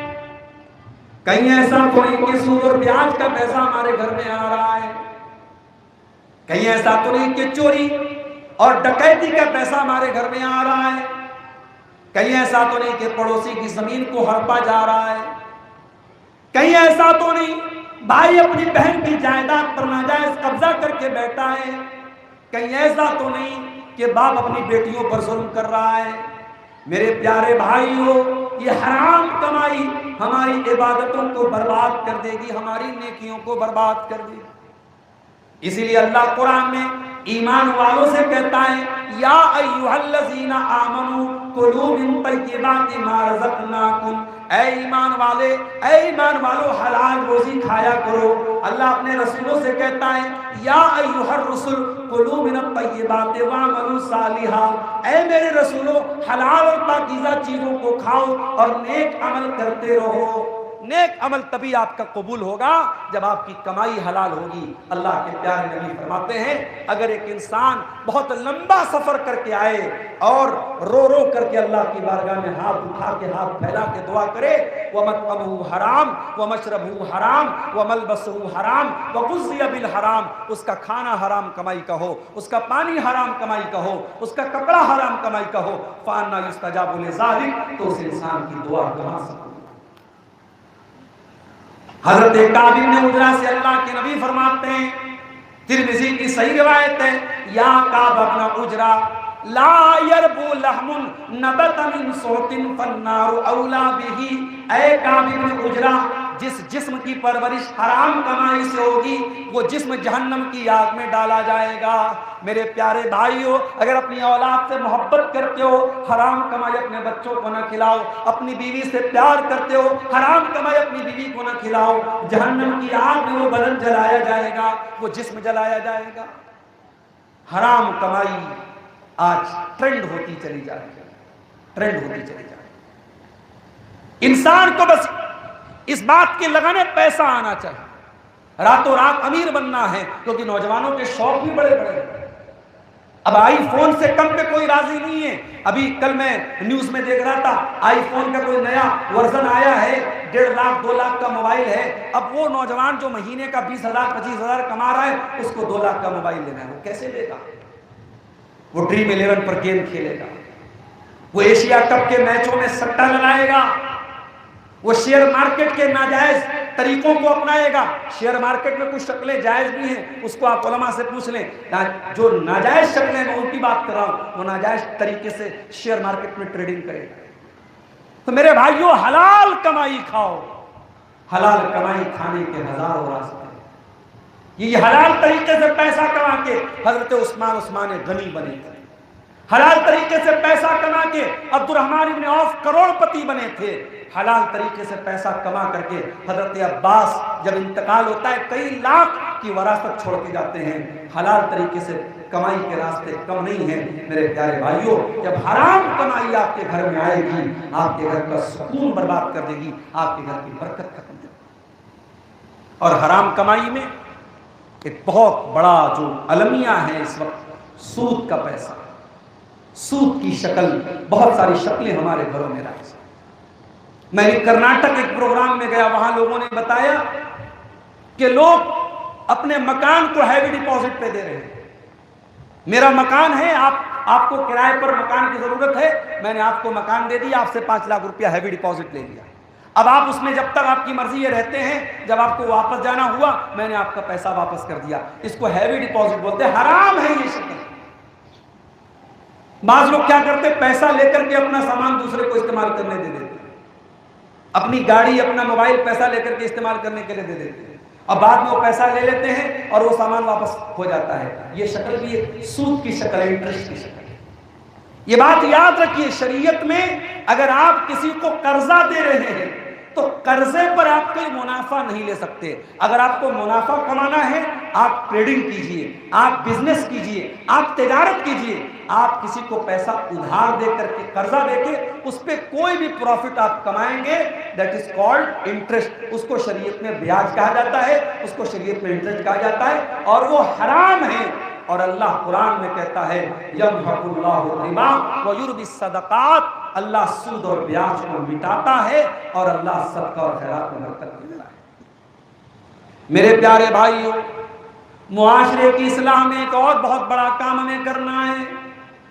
آج مسلمان آپس میں ایک دوسرے سے لڑ رہا ہے, کہیں ذات اور برادری کے نام پہ ایک دوسرے سے لڑا جا رہا ہے, کہیں مسلک کے نام پر ایک دوسرے سے نفرت کی جا رہی ہے. اتنی نفرت, ایک مسلک کا مسلمان مر جاتا ہے اور اگر دوسرے مسلک کا مسلمان جنازے کی نماز پڑھا دے تو باقاعدہ فتویٰ آ جاتا ہے, جتنے لوگوں نے جنازے کی نماز پڑھی سارے لوگوں کا نکاح ٹوٹ گیا, سارے لوگ اسلام سے خارج ہو گئے. میڈیا میں باقاعدہ اس طریقے کی خبریں آتی ہیں اور میڈیا میں مذاق بنتا ہے کہ مسلمانوں کے ہاں تو اسلام اتنا کمزور ہے کہ کسی دوسرے مسلک کے مسلمان نے جنازے کی نماز پڑھائی اور ان کا دھرم بھرشٹ ہو گیا, ان کا اسلام خارج ہو گیا اور ان کا نکاح ٹوٹ گیا. آج اسلام کا مذاق بن جاتا ہے. میرے پیارے مسلمانوں, اتحاد پیدا کرو, اسلامی بھائی چارہ پیدا کرو, اور وہ بھائی چارہ کلمے کی بنیاد پر, لا الہ الا اللہ محمد رسول اللہ, اس کلمے کی بنیاد پر بھائی چارہ پیدا کرو. فلسطین کے اندر اگر ہماری بہن بیٹیوں کی عزت لوٹی جائے تو ہمیں یہ درد محسوس ہو کہ ہماری بہن بیٹی کے ساتھ یہ کام ہو رہا ہے. پوری دنیا کا مسلمان اپنے دوسرے مسلمان بھائی کا درد اپنے دل میں رکھے, یہ اسلامی اخوت کا تقاضا ہے میرے پیارے ساتھ. اسی لیے اللہ کے نبی فرماتے ہیں المومن للمومن کالبنیان یشد بعضہ بعضا, مسلمان کے لیے ایک عمارت کی طرح ہونا چاہیے, ایک بلڈنگ کی طرح ہونا چاہیے. جیسے ایک بلڈنگ کا ایک حصہ دوسرے حصے کو طاقت دیتا ہے, ایک پلر دوسرے پلر کو طاقت دیتا ہے, ایک سریا دوسرے سریا کو طاقت دیتا ہے, ایک اینٹ دوسری اینٹ کو طاقت دیتی ہے. اللہ کے نبی فرماتے ہیں کہ ایک مسلمان دوسرے مسلمان کو طاقت دینے والا ہونا چاہیے. ایک اور حدیث میں اللہ کے نبی فرماتے ہیں مثل المؤمنین فی توادہم و تعاطفہم و تراحمہم کمثل الجسد الواحد, مسلمانوں تم ایک دوسرے کے اتنے ہمدرد بنو، اتنے چاہنے والے بنو جیسے انسان کا شریر ہوتا ہے۔ اگر انسان کے شریر میں، انسان کے بدن میں ایک حصے کو تکلیف پہنچتی ہے تو دوسرا حصہ اس تکلیف کو محسوس کرتا ہے۔ اگر کہیں پر چوٹ لگتی ہے پورے بدن میں بخار ہو جاتا ہے، پورے بدن میں حرارت آ جاتی ہے۔ جس طریقے سے ہماری پوری باڈی ایک دوسرے سے کنیکٹڈ ہے، مسلمانوں تمہیں ایک دوسرے سے کنیکٹڈ ہونا چاہیے، ایک دوسرے سے جڑا ہوا۔ اسی لیے ہمارے شریعت میں، ہمارے دین میں عبادتوں میں اجتماعیت ہے۔ دنیا کے اور مذہب میں عبادت کرنا ہے اکیلے کر سکتے ہو، اسلام میں اگر آپ بیمار نہیں ہیں، آپ کو کوئی مجبوری نہیں ہے تو آپ گھر پہ نماز نہیں پڑھیں گے، آپ مسجد میں آئیں گے، جماعت کے ساتھ پڑھیں گے۔ کیوں؟ تاکہ آپ جماعت کے ساتھ آئیں، لوگوں کا سکھ دکھ دیکھیں، لوگوں کے حالات کو جانیں، ایک دوسرے کے ساتھ میل ملاپ پیدا ہو۔ اور اسی لیے اللہ کے نبی فرماتے ہیں مسلمان کا مسلمان پر 6 حق ہے۔ اذا لقیتہ فسلم علیہ، جب مسلمان سے ملے تو اسے سلام کرے۔ وَإِذَا دَعَاكَ فَأَجِبْهُ، مسلمان بھائی آپ کو دعوت دے، دعوت کو قبول کرو۔ وَإِذَا اسْتَنْصَحَكَ فَانْصَحْ لَهُ، مسلمان آپ سے مشورہ مانگے صحیح مشورہ دو۔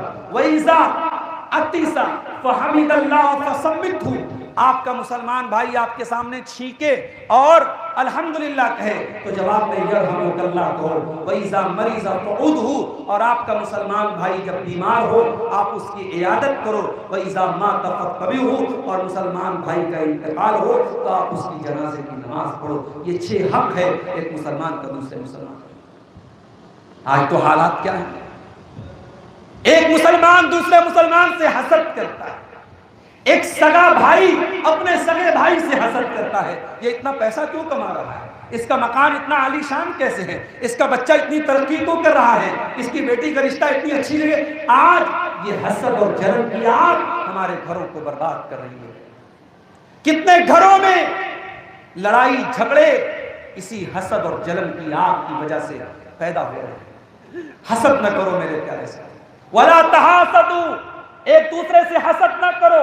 وَلَا تَنَاجَشُوا، ایک انسان نے اگر کسی سامان کی بولی لگا لی، نبی نے کہا پھر تم اس کی بولی مت لگاؤ، اس کی بولی مت لگاؤ۔ وَلَا تَبَاغَضُوا، ایک دوسرے سے بغض مت رکھو۔ وَلَا تَدَابَرُوا، ایک دوسرے سے رشتہ مت توڑو۔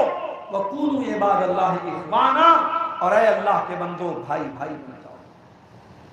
ایک مرتبہ اللہ کے نبی صحابہ کرام کے ساتھ بیٹھے ہوئے تھے، آپ نے دروازے کی طرف اشارہ کر کے فرمایا اس دروازے سے جنتی آنے والا ہے۔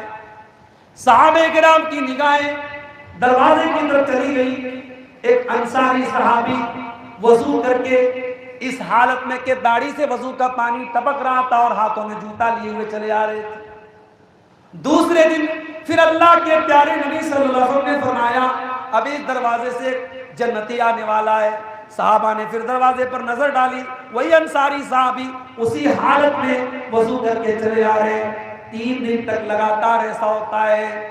ایک صحابی حضرت عبداللہ بن عمرو بن عاص اس انصاری صحابی کے پیچھے پیچھے ان کے گھر تک جاتے ہیں۔ دل میں مقصد یہ ہے کہ میں ذرا دیکھوں کہ ان کے اندر ایسی کون سی اسپیشل بات ہے کہ اللہ کے پیارے نبی نے لگاتار ان کو 3 دن جنتی قرار دیا ہے۔ حضرت عبداللہ اس انصاری صحابی کے دروازے پر پہنچتے ہیں اور کہتے ہیں کہ اے میرے بھائی، میرے باپ سے کچھ اختلاف ہو گیا ہے اور میں نے یہ قسم کھائی ہے کہ میں اپنے باپ کے گھر میں نہیں جاؤں گا، میں 3 دن تک اپنے باپ کے گھر نہیں جاؤں گا، تو کیا میں 3 دن تک آپ کے گھر میں رہ سکتا ہوں؟ غور کرو میرے بھائی، ایک صحابی دوسرے صحابی سے کہہ رہے ہیں میں آپ کے گھر میں 3 دن تک مہمان بن کے رہنا چاہتا ہوں۔ انصاری صحابی نے کہا بہت اچھی بات ہے، ویلکم ہے آپ کا، سواگت ہے آپ کا، آپ آ جائیے۔ صحابہ کرام کے مکان بڑے چھوٹے چھوٹے تھے مگر دل بہت بڑا تھا۔ آج ہمارے مکان بہت بڑے بڑے ہو گئے مگر دل چھوٹے ہو گئے میرے بھائی۔ آج ہمارے گھر میں مہمان آ جائے، معاف کرنا میری پیاری ماں بہنوں، مہمان کے لیے 2-4 روٹیاں زیادہ بنانی پڑ جائیں، تھوڑا سا کھانا زیادہ بنانا پڑ جائے تو کتنی عورتیں ایسی ہوتی ہیں ان کی پیشانی پر بل پڑ جاتے ہیں، کون سی مصیبت ہمارے گھر میں آ گئی۔ مہمان مصیبت نہیں ہوتا ہے، مہمان کا آنا اللہ کی رحمت کی نشانی ہے. اللہ کے نبی نے ایمان کی نشانی قرار دی ہے مہمان کی عزت کرنا. اور آپ کے اسی بریلی سے بہت دور نہیں ہے دیوبند کا علاقہ. دیوبند کی سرزمین پر ایک شاعر ماجد دیوبندی ایک شاعر ہیں, ان کی ایک نظم بڑی مشہور ہوئی تھی. اس نظم کا ایک شعر یہ بھی تھا کہ اللہ میرے رزق کی برکت نہ چلی جائے, 2 روز سے گھر میں کوئی مہمان نہیں ہے. گھر میں مہمان کا آنا برکت کی نشانی ہوتا ہے. انصاری صحابی نے ویلکم کیا. حضرت عبداللہ 3 دن تک انصاری صحابی کے مکان میں ٹھہرتے ہیں. کہتے ہیں میں نے دیکھا وہ انصاری صحابی کوئی خاص نیکی کا عمل نہیں کرتے تھے. ایک نارمل جیسے ہم 5 ٹائم کی نماز پڑھتے تھے وہ بھی پڑھتے تھے. وہ رات میں تھکے ہارے آتے تھے اور بستر پہ لیٹ جاتے تھے. تہجد کی نماز بھی نہیں پڑھتے تھے. رات میں نیند کھلتی تھی, اللہ کا ذکر کرتے تھے, تسبیح پڑھتے تھے, مگر تہجد کی نماز میں نے پڑھتے ہوئے ان کو نہیں دیکھا. جب 3 دن گزر گیا میں نے صاف صاف بتا دیا کہ اے میرے بھائی, میرے باپ سے کوئی جھگڑا نہیں ہوا تھا. دراصل معاملہ یہ تھا, اللہ کے پیارے نبی نے آپ کو لگاتار 3 دن تک جنتی کہا تھا. میں وہی پتہ لگانے کے لیے آپ کے گھر میں آیا تھا. مجھے آپ کے اندر کوئی ایسی خاص چیز نظر نہیں آئی. آپ ہی بتا دیجئے ملذی بلغک بہذا, کہ ایسی کون سی نیکی ہے جس نے آپ کو یہ مقام دے دیا کہ اللہ کے پیارے نبی صلی اللہ علیہ وسلم نے لگاتار 3 دن تک آپ کو جنتی کہا ہے. انصاری صحابی نے کہا میرے بھائی میرے اندر کوئی خاص بات نہیں ہے, جو زندگی تم نے دیکھی ہے بس میری وہی زندگی. حضرت عبداللہ واپس جانے لگے. انصاری صحابی نے کہا رک جائیے, ایک چیز مجھ کو یاد آئی, ہو سکتا ہے شاید اسی وجہ سے مجھ کو یہ درجہ ملا ہو. کہا کون سی چیز ہے؟ کہا کہ لا اجد فی قلبی لأحد من المسلمین غشا, میرے اندر 2 خاص بات ہے. میں اپنے دل میں کسی مسلمان بھائی کے لیے دھوکہ دھڑی نہیں رکھتا, میں کسی کے ساتھ فراڈ نہیں کرتا, میں کسی کے ساتھ دھوکہ نہیں کرتا. ولا احسد احدا علی نعمت انعم اللہ, اور اللہ تعالیٰ کسی کو کوئی نعمت دے دے میں حسد نہیں کرتا. اس کی تقدیر الگ ہے, میری تقدیر الگ ہے. میں کسی کی نعمت پر حسد نہیں کرتا, نہ میرے دل میں کسی کے لیے دھوکہ دھڑی ہے اور نہ میں کسی سے حسد کرتا ہوں. ہو سکتا ہے اسی وجہ سے اللہ کے رسول صلی اللہ علیہ وسلم اس کو جنتی کہا ہو. حضرت عبداللہ نے کہا بالکل صحیح کہہ رہے ہو, یہی وجہ ہے جس کی وجہ سے اللہ کے رسول نے آپ کو جنتی کہا. میرے بھائیوں, اگر جنتی بننا ہے, اگر جنت میں جانا ہے, اس دل کو کینہ کپٹ سے پاک کرو. اس دل میں ایک دوسرے کے لیے حسد نکال دو, ایک دوسرے کے لیے کینہ کپٹ نکال دو. ارے جس کی تقدیر میں جتنا ہے وہ کمائے گا, آپ کی تقدیر میں جتنا ہے آپ کو ملے گا. ناجائز طریقے سے کسی کا مال حاصل کرنے کی کوشش نہ کرو میرے پیارے, کیونکہ کچھ لے کے نہیں جانا ہے. جس دن مرو گے ایک سفید چادر میں ہم سب کو کفنایا جائے گا, اور کروڑوں کی پراپرٹی چھوڑ کے 2 گز زمین میں ہمیں دفن ہونا پڑے گا. یہ زمین, یہ جائیداد, یہ بینک بیلنس سب چھوڑ کے جانا پڑے گا. حرام طریقے سے کس کے لیے کما رہے ہو میرے بھائی, سب تو چھوڑ کے جانا ہے. مزہ لیں گی تمہاری اولادیں, مزہ لیں گی تمہاری آنے والی نسلیں, اور سزا بھگتیں گے ہم. اس سے بڑھ کے بدنصیبی کیا ہوگی. اس لیے میرے پیارے ساتھیوں, غلط اور ناجائز طریقے سے کسی کا مال حاصل کرنے کی کوشش نہ کیجیے, اور جس کو اللہ نے جو دیا ہے اس پر آپ اپنے اندر حسد مت پیدا کیجیے. یہ ایک بہت اہم چیز ہے, اور اصلاح معاشرہ کے راہ میں ایک بہت بڑا قدم ہے کہ ہم اسلامی بھائی چارہ اپنے اندر پیدا کریں. اب وقت زیادہ ہو رہا ہے, 2:45 ہو رہے ہیں. میں 2 باتیں اور آپ کے سامنے رکھ کر کے بات ختم کروں گا, کیونکہ ہماری مائیں بہنیں بھی آئی ہیں, اور جب ہم اصلاح معاشرہ کی بات کریں تو یہ بہت ناانصافی کی بات ہوگی کہ ہم سماج کی آدھی آبادی کو ہم نظر انداز کرتے ہیں. سماج کی آدھی آبادی عورتوں کی ہے, بلکہ باقی آدھی آبادی کو جنم دینے والی بھی یہی عورت ہے. اس لیے عورت کی اصلاح سماج کی اصلاح ہے, اور عورت کا بگاڑ سماج کا بگاڑ ہے. میں دھورا ٹانڈا میں گیا, وہاں لوگوں نے کہا مولوی صاحب ہمارے یہاں بازار لگتا ہے جمعرات کو, آپ اس میں بڑی بے حیائی ہوتی ہے, اس پر بولیے. نواب گنج میں آیا, یہاں لوگوں نے کہا ہمارے یہاں سنیچر کو بازار لگتا ہے, اس پر بولیے. میں نے کہا بھائی بازار تو ہر شہر میں لگتا ہے, بولے مولوی صاحب بہت بے حیائی ہوتی ہے. تو میں نے کہا کیا ہوتا ہے؟ کہا کہ عورتیں بہت جاتی ہیں. تو ہم نے کہا کہ ہم مرد بھی جاتے ہیں؟ بولے ہاں مرد بھی جاتے ہیں. تو میں نے کہا سامان کس کا ملتا ہے؟ بولے عورتوں کا سامان ملتا ہے. لینے عورتیں جاتی ہیں اور مرد مزہ لینے جاتے ہیں. استغفر اللہ. یہ ہے، یہ بات کڑوی ہے مگر بات سچی ہے کہ آج بے حیائی کے یہ اڈے جتنے چل رہے ہیں یہ صرف عورتوں سے نہیں چل رہے ہیں. تالی ایک ہاتھ سے نہیں بج رہی ہے. اگر کوئی لڑکی کسی کے ساتھ بے حیائی کر رہی ہے تو وہ بھی کوئی نہ کوئی لڑکا ہے. اور میں کبھی کبھی کہتا ہوں کہ 14 فروری کی تاریخ جب آتی ہے تو پوری دنیا میں ویلنٹائنس ڈے منایا جاتا ہے اور پیار اور محبت کے نام پہ یہ دن منایا جاتا ہے. اور بہت سارے نوجوان اپنی اپنی گرل فرینڈ کو اور اپنی اپنی محبوبہ کو تحفہ دیتے ہیں کہ صاحب یہ ویلنٹائنس ڈے کا تحفہ ہے. تو میں نے ایک مرتبہ کہا تھا کہ جو لڑکا کسی کی بہن کو جا کر کے گفٹ دے رہا ہے ویلنٹائنس ڈے پر، وہ اپنے گھر بھی آ کر کے چیک کرے اس کی بہن کو بھی کسی نے گفٹ دیا. یہ قرض ہے میرے بھائی، یہ قرض ہے. اور یہ بات یاد رکھیے، سماج کی اصلاح تبھی ہوگی جب گھر کے اندر بہن بھی صحیح راستے پر ہو، بھائی بھی صحیح راستے پر. ہم اپنی قوم کی لڑکیوں کو صحیح بنا دیں اور قوم کے لڑکوں کو کھلی چھوٹ دے دیں. معاف کیجیے، یہ اسلام کی تعلیم نہیں.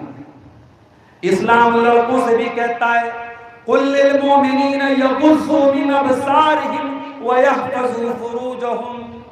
اے مومن مردوں، اپنی نگاہوں کو نیچی رکھو، اپنی شرمگاہ کی حفاظت کرو.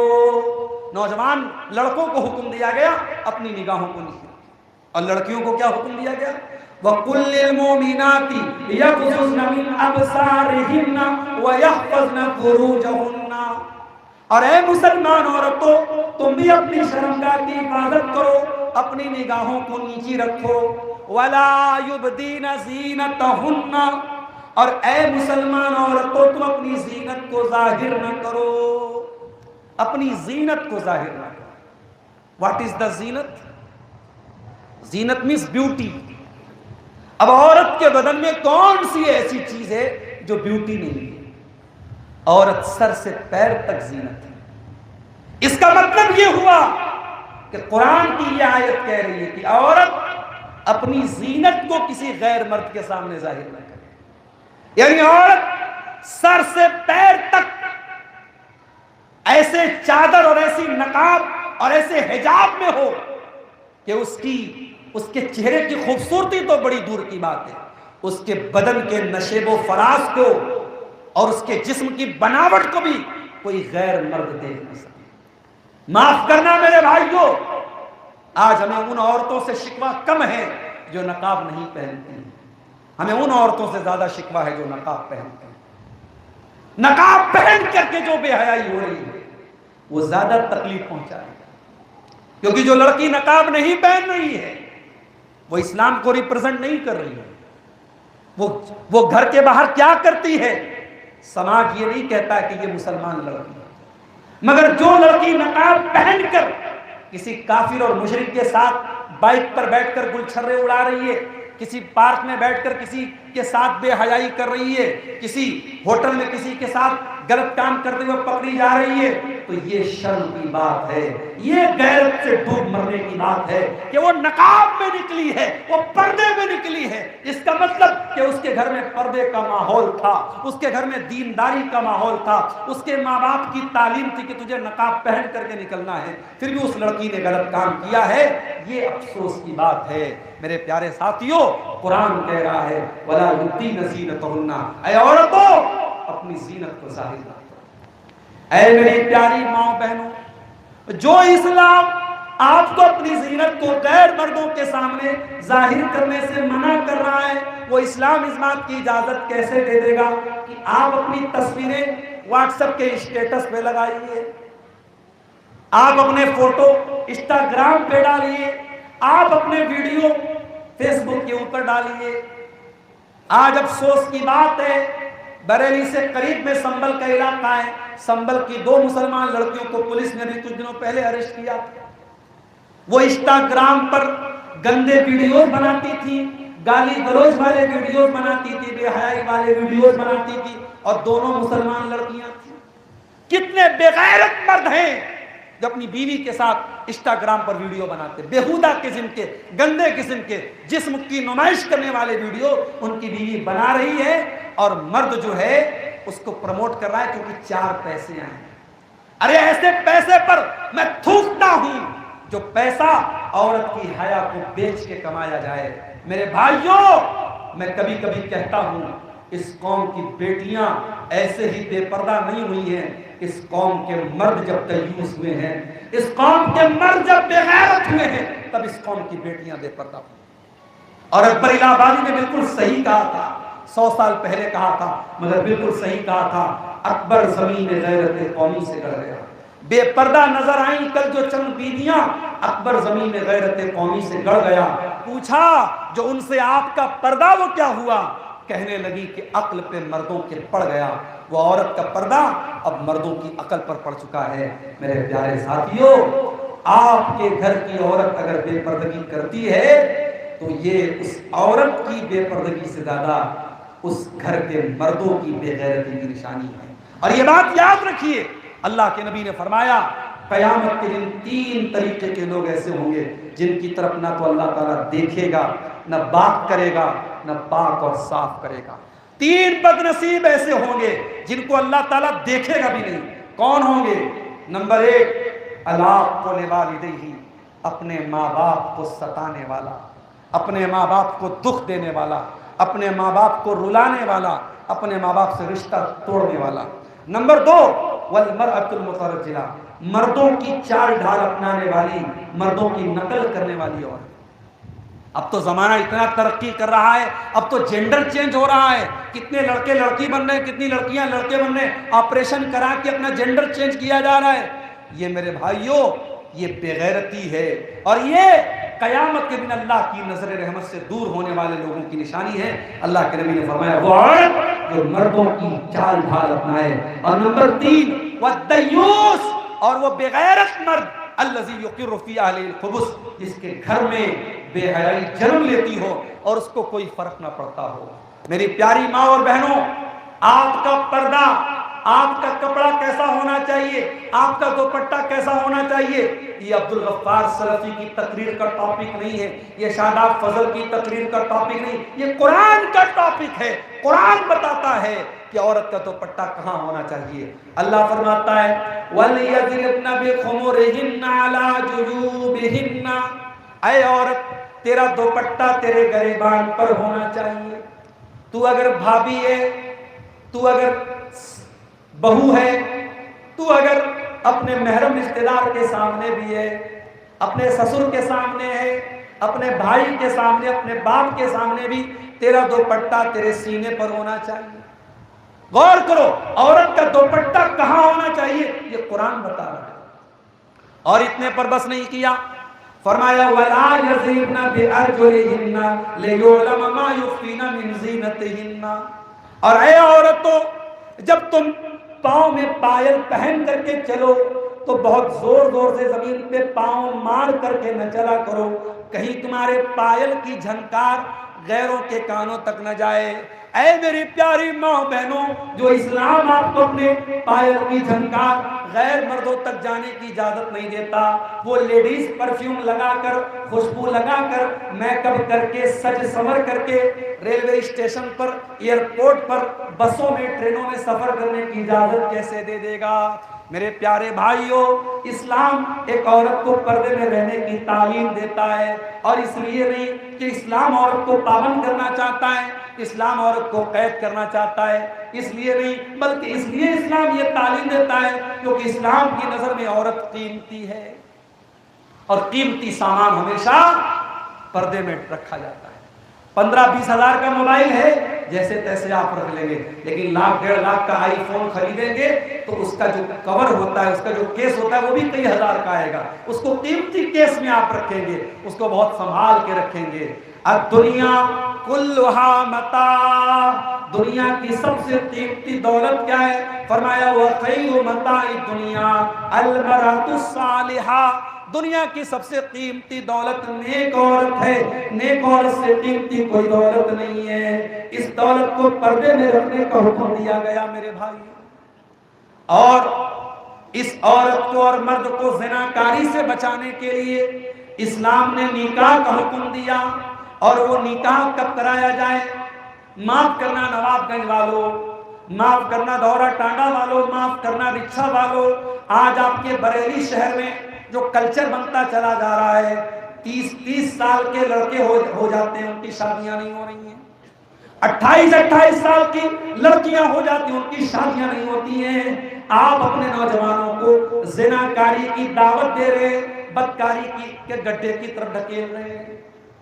اللہ کے نبی فرماتے ہیں یا معاشر الشباب، اے نوجوانوں، من استطاع منکم الباء، جو تم میں سے شادی کرنے کی طاقت رکھتا ہے فلیتزوج، وہ شادی کر لے، فإنہ اغض للبصر واحسن للفرج، اس لیے کہ شادی کرنے کے بعد ہی انسان اپنی آنکھوں کی حفاظت کر سکتا ہے، اپنی شرمگاہ کی حفاظت کر سکتا ہے. آپ نے تو شرطیں لگا کے رکھی، کتنی ڈیمانڈ ہے، اتنا جہیز ہونا چاہیے، اتنا سونا ہونا چاہیے، دنیا بھر کی رسمیں آپ نے رکھی. اس کے بعد آپ کو شکایت ہے کہ آپ کی نوجوان نسل کیوں برباد ہو. 32 سال کی لڑکیاں ہو گئی ہیں، بٹھا کے رکھا ہے ماں باپ نے. اچھا رشتہ مل رہا تھا لیکن لڑکے کی سیلری بڑی کم تھی، لڑکا گورنمنٹ جاب میں نہیں تھا، لڑکا بہت زیادہ نہیں کماتا تھا، لڑکا سعودی میں اس کی نوکری نہیں تھی، لڑکے کا مکان بہت شاندار نہیں تھا. یہ شرطیں لگا کے لڑکیوں کو بٹھا کے رکھتے ہیں لوگ، اور 32 سال کی لڑکیاں ہو کے بیٹھی چلو بھر پانی میں ڈوب مرنے کا مقام ہے. ہمیں بھوک ابھی لگی اور کھانا آپ 1 سال کے بعد کھلائیں تو آپ اس کا مطلب کہ میری بھوک کو مار دینا چاہتے ہیں. اپنی نوجوان نسل کو اگر بچانا ہے، میں اپنی ماں بہنوں سے کہنا چاہتا ہوں، شادی بیاہ میں میری ماں اور بہنوں، آپ کی پکڑ زیادہ مضبوط ہے، آپ کی بات زیادہ چلتی ہے. آپ اگر طے کر لیں کہ مجھے دیندار بہو لانا ہے تو انشاءاللہ آپ کا بیٹا بھی ریڈی ہو جائے گا، آپ کے شوہر بھی ریڈی ہو جائے. آپ اگر یہ طے کر لیں کہ مجھے بغیر جہیز کے نیک لڑکی گھر میں لے کے آنا ہے، دیندار لڑکی کو گھر میں لے کے آنا ہے، بس بات ختم. اگر ایک عورت یہ طے کر لے، اس کے گھر میں انشاءاللہ دیندار بہو آئے. اور جب آپ رشتے میں برادری دیکھیں گے، آپ پیسہ دیکھیں گے، آپ اسٹیٹس دیکھیں گے اور دینداری نہیں دیکھیں گے، نتیجہ کیا نکلے گا؟ آج میرے پاس ڈیلی میسج آتا ہے، مولوی صاحب طلاق ہو گیا، مولوی صاحب کھلا ہو گیا، مولوی صاحب لڑکی شادی کے بعد بیٹھ گئی. آج اگر 10 شادی ہو رہی ہے تو 10 شادیوں میں 4 شادیاں ناکام ہو رہی ہیں. اور سنیے، شادیوں کے بعد پتا چلتا ہے لڑکے کا کسی اور کے ساتھ تعلق ہے، لڑکی کا کسی اور کے ساتھ تعلق ہے.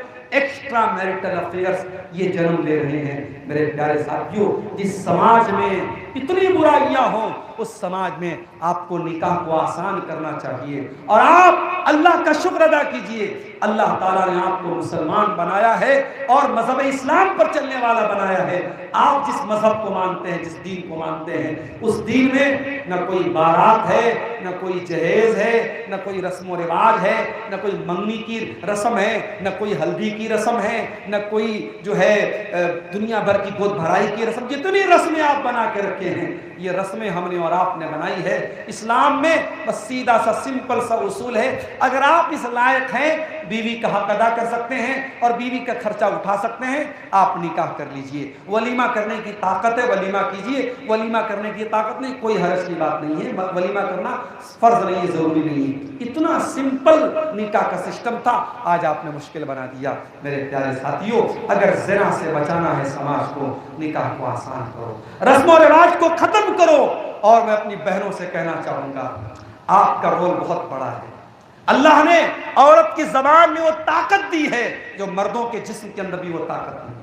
عورت اپنی زبان سے وہ کام کر سکتی ہے جو بڑے بڑے سرما اور پہلوان اپنے قوت بازو سے نہیں کر سکتے. کیا آپ بھول گئے فرعون جیسا ظالم جو کسی کی بات نہیں مانتا تھا؟ فرعون بھی اپنی بیوی کی بات مان لیتا ہے. جب بیوی کہتی ہے کہ اس بچے کو قتل مت لا تقتلوه عسى ان ينفعنا او نتخذه ولدا، جب موسیٰ علیہ السلام دودھ پیتے بچے تھے اور جب فرعون کے محل میں آئے اور آسیہ نے، حضرت آسیہ نے ان کو لیا اور اپنے شوہر سے کہا، فرعون سے کہا اس کو قتل مت کرو. فرعون بہت بڑا ظالم تھا مگر بیوی کی بات مان گیا. پتہ یہ چلا کہ عورت کے اندر وہ کلا ہے کہ وہ فرعون جیسے ظالم شوہر سے بھی اپنی بات منوا سکتی ہے۔ میری پیاری ماں اور بہنوں، اپنی اس کلا کا درپیوگ نہ کرو، اپنی اس کلا کا سدپیوگ کرو، اس کا صحیح استعمال کرو، اس کا غلط استعمال نہ کرو۔ اب آخر میں ایک بات کر کے میں اپنی بات ختم کروں گا۔ اصلاح معاشرہ کے تعلق سے آپ نے بہت ساری باتیں سنی ہیں، لیکن ایک ضروری اور اہم بات رہ گئی میرے بھائیوں، کہ آج ہم سماج میں یہ دیکھتے ہیں کہ جب دین کی بات آتی ہے، ہم نماز کی بات کرتے ہیں، ہم قرآن کی بات کرتے ہیں، ہم تلاوت کی بات کرتے ہیں، ہم روزے کی بات کرتے ہیں، ہم حج کی بات کرتے ہیں، ہم اخلاق کی بات کیوں نہیں کرتے؟ اصلاح معاشرہ نہیں ہو سکتی جب تک ہمارا اخلاق اچھا نہیں ہوگا۔ میرے بھائیوں، آپ نواب گنج جیسے علاقے میں رہتے ہیں، نظریاتی طور پر اور مسلکی طور پر ایسے لوگ بھی آپ کو ملیں گے جو آپ سے متفق نہیں ہیں، مگر آپ کو اپنا اخلاق وہی اپنانا ہے جو اخلاق ہمیں جناب محمد رسول اللہ صلی اللہ علیہ وسلم نے دیا ہے، اور وہ اخلاق محبت والا اخلاق تھا، وہ اخلاق بہترین اخلاق تھا۔ آپ اپنی بیوی کے لیے ایک اچھے شوہر بنے، اپنے بچوں کے لیے ایک اچھے باپ بنے، اپنے پڑوسی کے لیے ایک اچھے پڑوسی بنے، کاروبار کرتے تو ایماندار تاجر بنے، اگر نوکری کرتے تو ذمہ دار، جہاں پر بھی آپ ملازمت کرتے ہیں ملازم ذمہ دار، اپنے کام اور ڈیوٹی کو پورا کرنے والے ملازم بنے۔